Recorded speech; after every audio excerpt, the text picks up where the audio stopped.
네, 여러분들 안녕하세요. 닥터리입니다.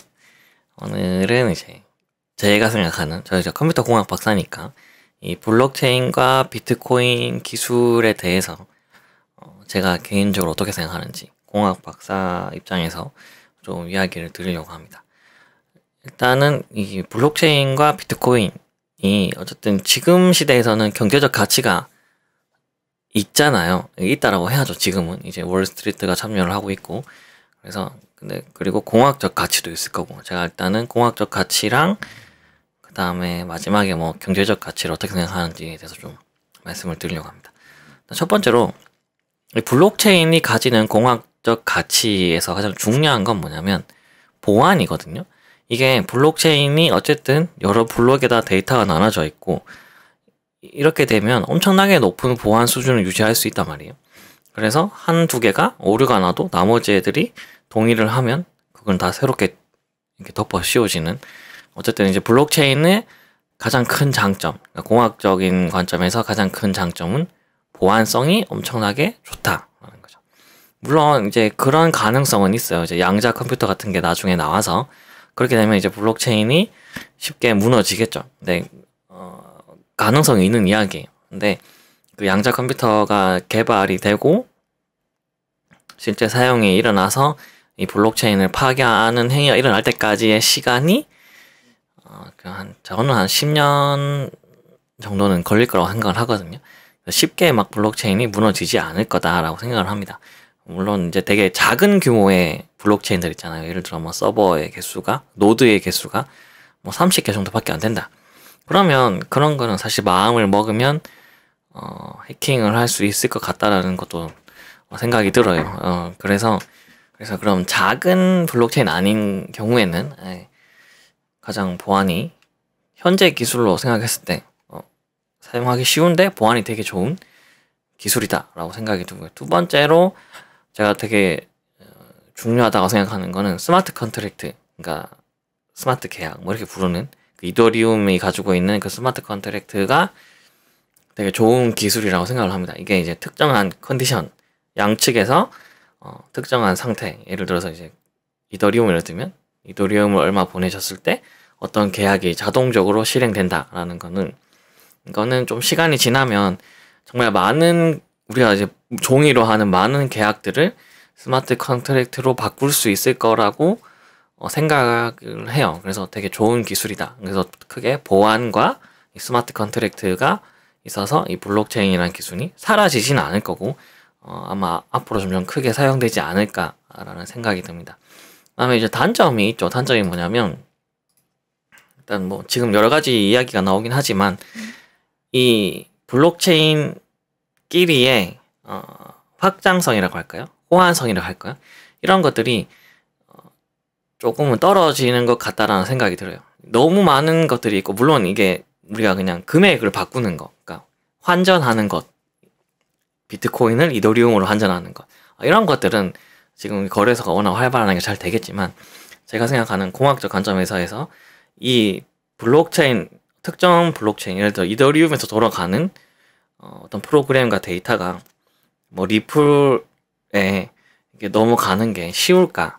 물론 이제 중간에 바꿔주는 장치가 있어야겠죠. 근데 그런 것들이 지금 우리가 쓰는 암호화폐가 너무 많잖아요. 그러니까 그 모든 것들을 다 컨버트 할 수 있는 능력이 있을까? 라는 생각이 좀 들어요. 약간 이런 점이 단점이 되고, 그 다음에 그 사용자가 많아질수록 노드가 처리해야 되는 양이 많아지잖아요. 그래서 이더리움이나 뭐 비트코인도 똑같겠지만 연산을 해서 그 모든 노드에 데이터를 전달해서 결제가 일어나는 시간이 너무 많이 걸리는 거예요. 그래서 컨펌 받는 시간이 길어지는 거죠. 아마 이렇게 송금해 보신 분들은 알 텐데, 여기서 A 거래소에서 B 거래소에서 보냈을 때 그게 이제 컨펌 나는 시간이 길잖아요. 뭐 비트코인은 뭐 10분에서 뭐 몇 시간 걸릴 수도 있고.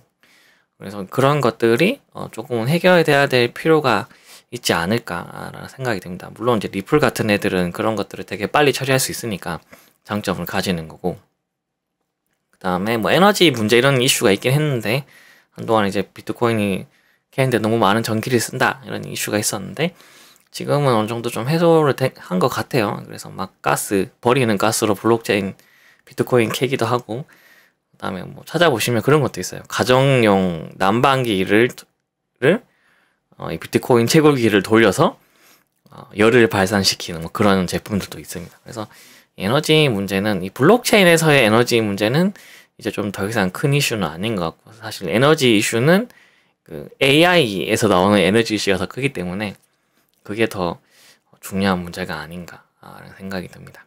좋은 점 두 가지, 그 다음에 좀 걱정되는 점, 단점을 확장성, 이제 그 다음에 이제 지연 시간 같은 것들을 말씀을 드렸고요. 뭐 결론적으로는 저는 이 블록체인 기술이라는 게 사라지지 않을 거라고 생각을 하고 있고요. 그 다음에 이게 점차 이제 좀 확장될 가능성이 있다라고 보고 있습니다. 그러면 이제 이어서 이게 그 금전적인 가치, 그러니까 이게 블록체인, 비트코인이 가치가 있느냐 없느냐에 대해서 이제 말씀을 드려야 되는데, 이게 워낙 돈이 걸려 있다 보니까 제가 좀 섣불리 말씀드리기는 어렵지만, 제가 비트코인이라는 걸 언제 처음 알았냐면 비트코인이 300원 할 때 알았어요. 그러니까 300원 할 때 제가 이제 막 그 당시에는 이제 연구할 때니까, 학생 때니까 외국에서 새로운 디지털 화폐가 나왔다 그래서 비트코인을 300원대 처음 봤어요. 그래서 이런 거 있구나. 그때 제가 그래서 30개를 그때 채굴을 했어요. 그래서 근데 지금은 그 아이디랑 비밀번호를 잊어버려서 접근을 못하고 있긴 한데, 어쨌든 그때부터 제가 지금까지 쭉 봐왔을 때 얘가 재정적인 가치가 있는가라고 누가 나한테 물어본다면 저는 이게 지금은 충분히 있다라고 말씀드릴 수 있을 것 같아요. 일단은 뭐 블랙록 같은 회사나 피델리티 같은 회사들이 투자를 실제로 하고 있고, 미국이나 독일 이런 애들도 지금 들고 있었잖아요. 독일은 지금 다 팔긴 했지만, 그래서 이게 투자의 가치를 말하는 게 아니라 재정적인 가치가 있느냐를 말씀드리는 거예요. 가치가 있다라고 생각을 하고 있습니다.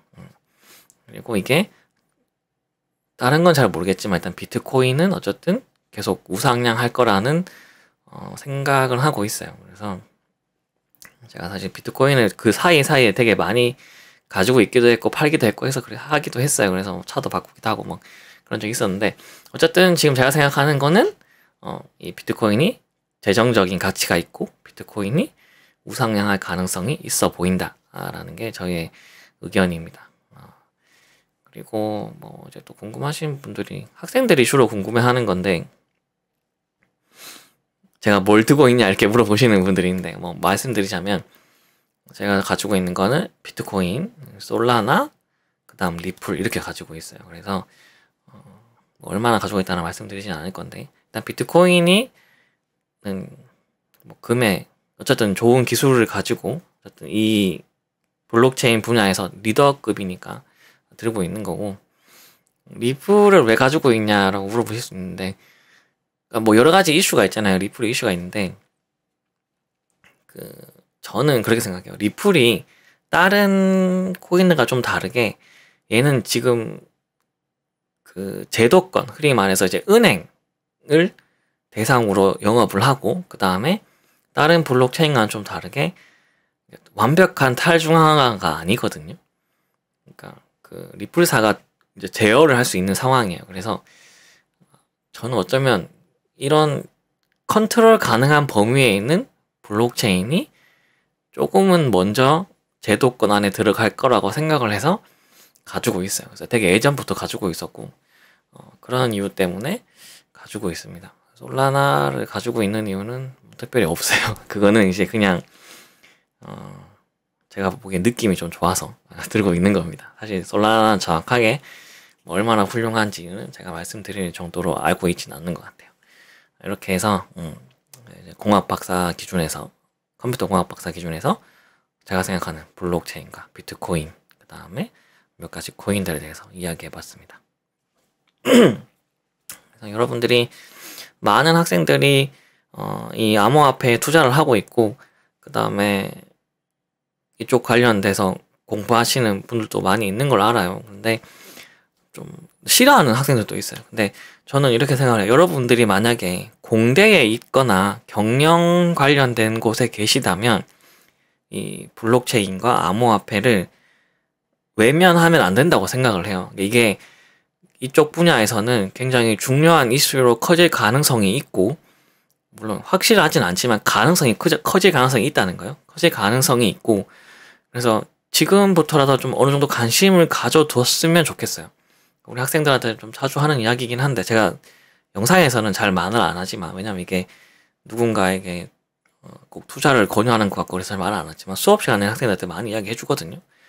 그래서 이 암호화폐랑 블록체인 같은 것들을 좀 경험해 볼 필요가 있지 않을까. 그래서 관심을 가지다 보면은 이제 컴퓨터과 같은 학생들 같은 경우에는 블록체인 기반에 대한 개발을 해볼 수도 있고, 경영학과 학생들 같은 경우에는 이 블록체인을 기반으로 한 어떤 서비스를 기획할 수도 있고 하니까, 기회가 확장될 것 같은 기회가 있는데 그거를 이렇게 그냥 무시하고 외면하는 거는 조금 올바르지 않은 자세가 아닐까, 학생 입장에서 생각을 합니다. 여러분이 싫어하는 이유도 알아요. 그게 너무 이렇게 분위기가 막 투기로 가고 이렇게 가니까, 여러분이 투기를 하라는 게 아니라 거기에 대해서 공부를 하시고 거기서 내가 어떤 가치를 만들어낼 수 있는가 좀 고민을 해보셨으면 좋겠습니다.